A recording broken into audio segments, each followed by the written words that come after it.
Dermatita de 1 an și jumătate nu mai este doar o simplă dermatită. Este dovada că tot ce s-a făcut până acum a ratat problema adevărată. Și asta este o realitate tristă, pentru că testele alergologice extinse care ies negative nu măsoară dermatita cronică.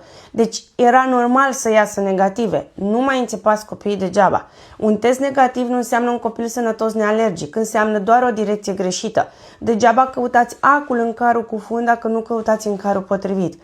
LTT-ul modificat în contextul în care copilul are deja E. coli, IgA mare și histamina crescută nu lasă deloc loc de interpretări. Acesta este tabloul unui intestin în inflamație activă cronică.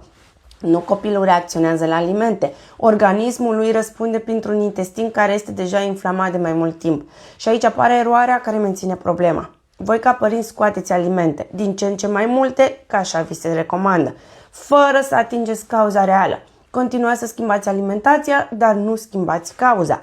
Inflamația rămâne, dermatita rămâne, restricțiile în schimb cresc din păcate.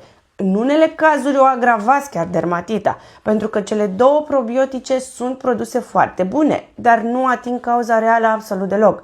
Nu controlează deloc histamina, nu acționează pe un posibil patogen activ. Sunt corecte doar ca intenție. Sunt insuficiente ca intervenție.